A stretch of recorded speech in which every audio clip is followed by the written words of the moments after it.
నేను సభల్లో మాట్లాడుతున్నప్పుడు నువ్వు కొన్నిసార్లు చంద్రబాబు గారికి మద్దతుగా మాట్లాడినట్టు ఉంటుందంటే సమకాలీన రాజకీయ వ్యవస్థ నాయకులు ఎలా అయిపోయారంటే ఒకళ్ళొకళ్ళు బూతులు తిట్టుకుంటా ఇదే రాజకీయాలు అనుకున్నారు. రాజకీయాలు ఇలా కాదు. కల్లూరి గారిని అడగండి రాజకీయాలు అంటే ఏంటో వారు చెప్తారు. వారి పుస్తకాలు చదివిన మనకు రాజకీయాలు అంటే ఏంటో తెలుస్తాయి.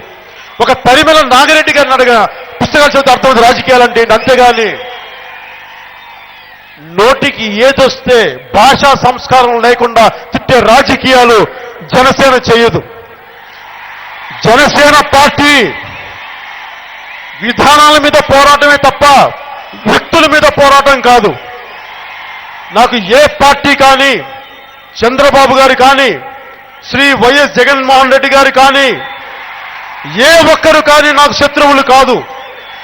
వారితో నాకు ఉండేదల్లా వారి ఆలోచన విధానంలో వారి పాలసీ విధానాలతో కూడిన విభేదాలే తప్ప నాకు ప్రత్యేకించి ఎవరితో నాకు వ్యక్తిత్వం శత్రుత్వం ఉండదు. నాకు అలా శత్రుత్వం పెట్టుకునే వ్యక్తిని కూడా కాదు నేను. కానీ ప్రజల సమస్యకి మీరు నిలబడలేనప్పుడు, మీరు మేనిఫెస్టోలో చెప్పిన మాటల మీద మీరు నిలబడలేనప్పుడు దానిని మీరు తప్పించుకొని మాయ మాటలు చెప్తే మటుకు నేను శత్రువునే, చాలా బలమైన శత్రువుని, చాలా బలమైన శత్రువుని. నాకు పదవులు అవసరం లేదు, డబ్బులు అవసరం లేదు, అధికారం అవసరం లేదు. కానీ ప్రజల సమస్యలు పరిష్కారం కావాలి. అలసిపోయాం. దశాబ్దాల దోపిడీ, దశాబ్దాల అన్యాయం, దశాబ్దాల మాయ మాటలు. అలసిపోయాం. విసుగొచ్చింది ఈ సమకాలీన దోపిడీ రాజకీయ వ్యవస్థ మీద. ఇంకెంతకాలం పౌరుష ఉందా లేదా? మనకి ఉందా? నేను మీకోసం పోరాటం చేస్తున్నాను, మీ తరాల కోసం పోరాటం చేస్తున్నాను, నా కోసం కాదు. నేను చేతులు కట్టు కూర్చుంటే అందరూ నాకు గౌరవం ఇచ్చేవాళ్లే, డబ్బులు వస్తాయి నాకు. నేను ఈ రోజున అన్నింటినీ వదులుకొని వస్తున్నాను రాజకీయాల్లోకి. నాకు సరదా కాదు, నాకు ఎవరితో శత్రుత్వం లేదు. కానీ నా సమస్యలు కాకపోయినా నాకు అందరూ శత్రువులు అయిపోయారు. కేవలం 1972లో ఒక జనరేషన్ రాజకీయ నాయకులు చేసిన తప్పుకి ఈరోజు మనందరం ట్యాక్స్ కడుతున్నాం, మనం అనుభవిస్తున్నాం. అలాగే ఈరోజు ఇప్పుడు జరుగుతున్న తప్పులను మనం సరిదిద్దకపోతే ఒక సమకాలీన రాజకీయ పార్టీ, అది చంద్రబాబు గారు కావచ్చు, వైఎస్ జగన్మోహన్ రెడ్డి గారు కావచ్చు, కానీ మీరు తప్పులు సరిదిద్దుకోకుండా పోతే ఇంకొక భావితరాలు దెబ్బతింటాయి. అలా భావితరాలు దెబ్బతింటా ఉంటే ఈ పవన్ కళ్యాణ్, ఈ జనసేన ఊరుకోదు, పోరాటం చేస్తాం. ఆడబిడ్డల మాన సంరక్షణలకి జనసేన పార్టీ ముందుంటుంది. ఆడబిడ్డల మాన సంరక్షణలకి మేము ముందుంటాం. మీకోసమేరా తల్లి, మీరు నా అక్క చెల్లెళ్ళు, మా ఆడపడుచులు, మీరు ఆనందంగా ఉండాలి. ఆడబిడ్డ కన్నీరు పెట్టకూడదు, రైతు కన్నీరు పెట్టకూడదు.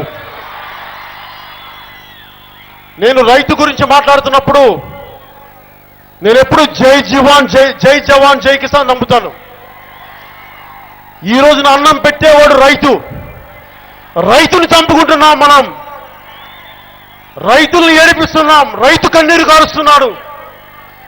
ఈ రోజున అభివృద్ధి కావాలి, విదేశాల నుంచి సంపద కావాలంటే మనకు కూడబెట్టే రైతుని మనం చంపుకుంటే ఎవరు చూస్తారు మనల్ని? మరి ప్రభుత్వాలు ఎందుకు పట్టించుకో రైతుల్ని? ఎందుకు అనంతపురం జిల్లా ఇంకా కరువు కాటకాలతో ఉండాలి? ఆకాశంలోకి రాకెట్లు విసేసేంత టెక్నాలజీ ఉంది, ఎడారుల్లో పంటలు పండించేంత టెక్నాలజీ ఉంది. కానీ మరి ఎందుకు రావట్లేదంటే మన నాయకులకి చిత్తశుద్ధి లేదు. 5 సంవత్సరాల రాజకీయాల మీద, పదవుల మీద మమకారం ఉంది, కానీ ప్రజల సమస్యల మీద మమకారం లేదు.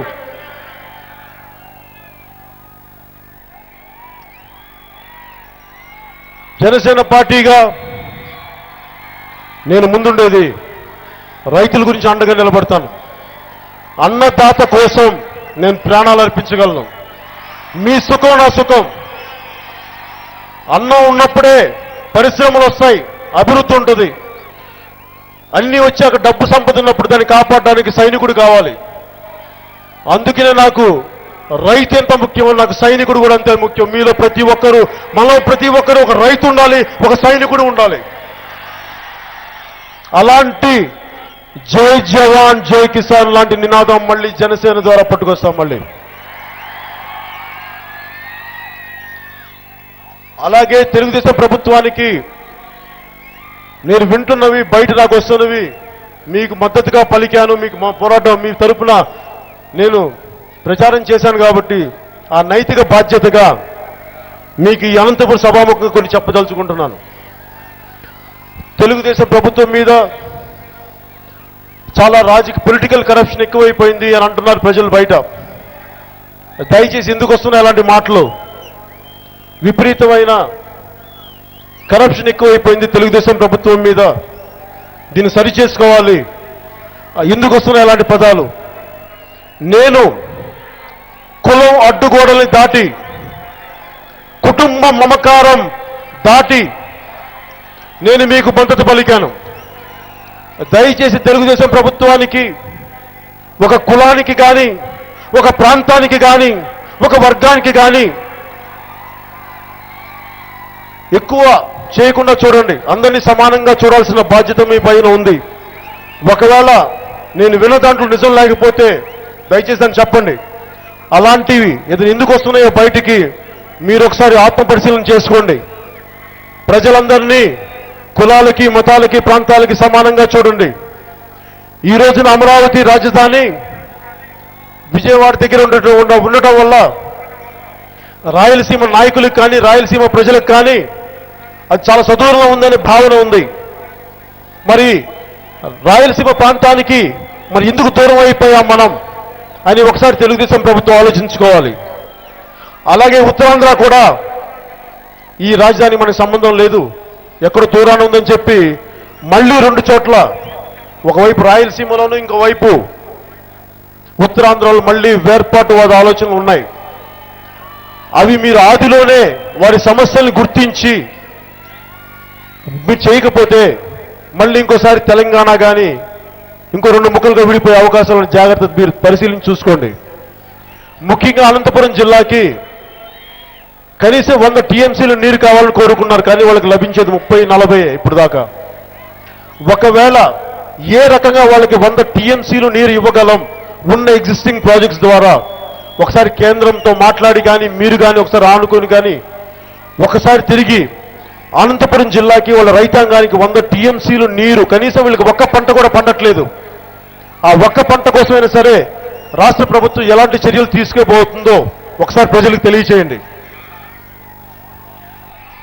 అలాగే రాజధాని నిర్మాణం కోసం అన్ని జిల్లాల నుంచి, అన్ని ఊళ్ళ నుంచి పిడికిడి మట్టి తీసుకొచ్చారు. అలాగే ఆ పిడికిడి మట్టి తీసుకొచ్చిన ప్రతి జిల్లాలోని ప్రతి వ్యక్తి కోసం రాజధానిలో మీరు ఎలాంటి స్థానం ఇస్తున్నారు? ప్రతి ఒక్కరూ రాగలరా? కేవలం సంపద డబ్బున్న వాళ్ళకేనా రాజధాని అది, లేదంటే ప్రతి సామాన్యుడికి రాజధాని? అది కూడా ఒకసారి మీరు అలాంటి రాజధాని, అలాంటి నిర్మాణం జరగాలని నేను మనస్ఫూర్తిగా కోరుకుంటున్నాను. ఒకవేళ మీరు ఇవి సరిదిద్దుకోలేని పక్షంలో ఇంకో వేర్పాటువాద ఉద్యమాలు వస్తాయి. దయచేసి మీరు దాన్ని గుర్తించి దీన్ని ఆదిలోనే తుంచాల్సిందిగా కోరుకుంటున్నాను, అడ్రస్ చేయాల్సిందిగా కోరుకుంటున్నాను.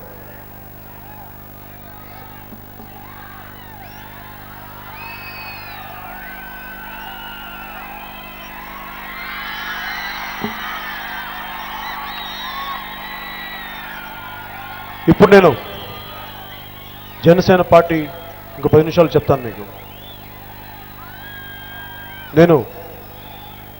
నాకు రాజకీయాల మీద ఆసక్తి లేదు, కానీ రాజకీయాల్లో జరుగుతున్న దోపిడీ మీద, డబ్బుతో కూడిన రాజకీయాలంటే నాకు చాలా అసహ్యం, నా చిరాకు. కొద్దిమంది డబ్బున్న సంపద వర్గాలు మిగతా వాళ్ళ మీద దోపిడీ చేస్తుంటే నాకు చాలా విసుగు వస్తుంది. సినిమాలో చాలా తేలిక పోరాటం చేయడం, 2.5 గంటల్లో ఒక విలన్ ఉంటాడు, వాడిని పోరాటం చేసేయచ్చు. కానీ నిజ జీవితంలో దశాబ్దాలు సఫలీకృతం కూడా కాకపోవచ్చు, గెలవకపోవచ్చు. కానీ నా ఉద్దేశం ఈ సమకాలీన దోపిడీ రాజకీయ వ్యవస్థ మీద నిరంతర పోరాటం చేయడానికి జనసేన పార్టీ ఎప్పుడు ముందుంటుంది.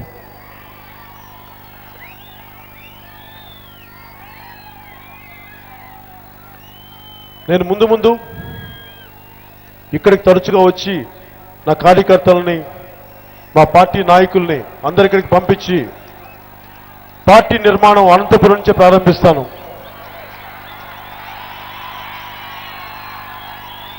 నేను మన ఇంతమంది యువత ఉన్నారు, ఇక్కడ పరిశ్రమలు ఎలా రావాలి, ఎలాంటి విద్యాలయాలు కావాలి, ఎలాంటి చదువులు ఉంటే మనకి ఉద్యోగాలు వస్తాయి.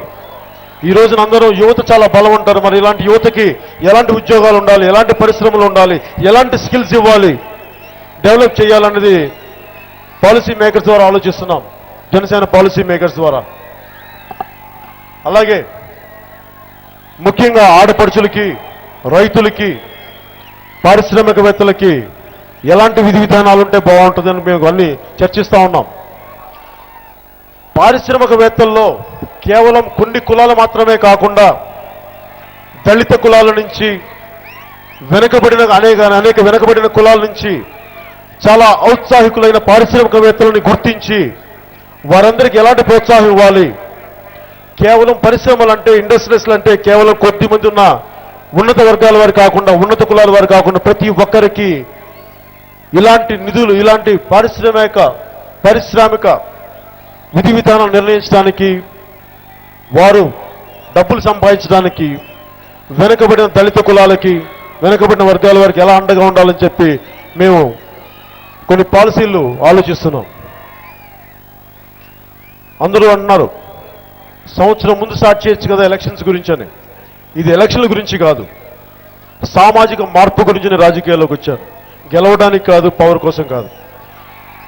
పవర్ వచ్చినా రాకపోయినా అది తాత్కాలికం. సమస్యల మీద పోరాటం చేయటం మటుకు నిరంతరం. అందుకొచ్చింది జనసేన రాజకీయాల్లోకి. కానీ ఇవన్నీ చాలా కష్టంతో కూడుకున్న పోరాటాలు.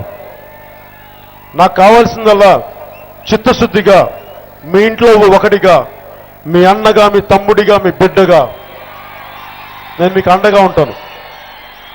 అలాగే ఏ జిల్లా అయితే వెనకబడిపోయిందో, ఏ అనంతపురం జిల్లా అయితే దేశంలోనే అత్యధికంగా కరువు రాష్ట్రంగా మిగిలిపోయిందో, ప్రాంతంగా మిగిలిపోయిందో, ఈ సామాజిక మార్పు, ఈ రాజకీయ చైతన్యం కడుపు మండిన మన అనంతపురం నుంచే మొదలవ్వాలి. ఇక్కడి నుంచే శ్రీకారం చుట్టాలి. దానికి మీ అందరి సహకారం కావాలి. నేను మీ అందరి కోసం పోరాటం చేస్తాను, మీ సహకారం ఇవ్వండి. సరికొత్త రాజకీయ వ్యవస్థ, సరికొత్త రాజకీయ చైతన్యంతో కూడిన కొత్త రాజకీయం మనం చేద్దాం.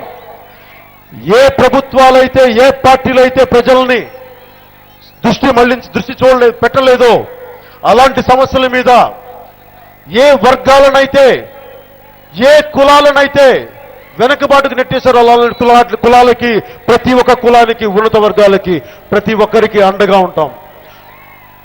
ఉన్నత వర్గాలున్న పేదలకి ప్రతి ఒక్కరికి అండగా ఉంటుంది జనసేన పార్టీ. నాకు ముఖ్యమంత్రి గారు చెప్తారు సింగపూర్ తరహా వ్యవస్థ, సింగపూర్ తరహా రాజకీయం డెవలప్మెంట్ కావాలని. నాకు ఇష్టమే. లీ క్వాన్ యూ ఒకప్పుడు సింగపూర్ ప్రెసిడెంట్, 25 సంవత్సరాలు పరిపాలించారు ఆయన. సింగపూర్ అంటే ఎత్తైన కట్టడాలు కాదు. సింగపూర్ అంటే దాన్ని నడిపినప్పుడు అసలు లంచగొండితనం లేదు, కరప్షన్ లేదు. లీ క్వాన్ యూ ఎలాంటి వ్యక్తి అంటే తన సొంత స్నేహితులు కూడా కరప్షన్ చేస్తే తోసి జైల్లో పెట్టించిన వ్యక్తి లీ క్వాన్ యూ. అలాంటి రాజకీయ వ్యవస్థ ఉన్నప్పుడే మనకి న్యాయం జరుగుద్ది. కానీ కేవలం ఎత్తైన కట్టడాలు కట్టితేనే మటుకు అది సింగపూర్ తరహా రాజధాని అవదు. సింగపూర్ తరహా కఠినమైన తన సొంత మనుషుల్ని కూడా కఠినంగా శిక్షించగలిగితే అప్పుడు సింగపూర్ తరహా రాజకీయం, అప్పుడు సింగపూర్ తరహా అభివృద్ధి వస్తుంది. కానీ కేవలం ఎత్తైన కట్టడాల మటుకు, వెడల్పాటి రోడ్లు, విశాలమైన రహదారుల వల్ల అయితే సింగపూర్ తరహా రాజధాని అవ్వదు. అందుకే ఈ రోజున వచ్చే రాజకీయాలు మీ అందరికీ డబ్బులతో ముడిపడిన రాజకీయాలు కాదు, డబ్బులతో కొనే రాజకీయాలు కాదు. ఆలోచన విధానంతో ఐడియాలజీతో చేసే రాజకీయాలు, సమస్యల మీద పోరాటం చేసే రాజకీయాలు, అవినీతి మీద పోరాటం చేసే రాజకీయాలు, మన హక్కుల్ని కాలరాసే నాయకుల మీద పోటీ చేసే రాజకీయాలు. వీళ్ళు ఎవరైనా సరే, ఎంతటి స్థాయిలైనా సరే, నిజంగా ప్రజలకి ఉపయోగపడిన పక్షంలో వారు ఎలాంటి స్థాయి వ్యక్తులైనా సరే వారి మీద జనసేన పార్టీ పోరాటం చేస్తుంది, గెలుస్తుంది, ఓడిస్తుంది. ఈ రోజున మనకి స్పెషల్ స్టేటస్ అని చెప్పారు, ఇవ్వలేదు. కానీ ఈరోజు స్పెషల్ ప్యాకేజ్ అని చెప్పి మనకి రావాల్సిందాన్ని మళ్ళీ తిరిగి ఏదో చాలా గొప్పగా ఇచ్చినట్టు చేస్తారు. ఇలాంటి విధానాలను ఎండగడతాం. ఈ రోజున మీరు తప్పించుకుంటారో లేదో నాకు తెలియదు, కానీ జనసేన పార్టీగా మేము పోరాటం చేస్తూనే ఉంటాం, సాధించే వరకు పోరాటం చేస్తూనే ఉంటాం. దీనిని కుదిరితే ప్రధానమంత్రి గారి దాకా తీసుకెళ్తాను. నేను వారికి చెప్పాను, వారి ఆఫీసు కూడా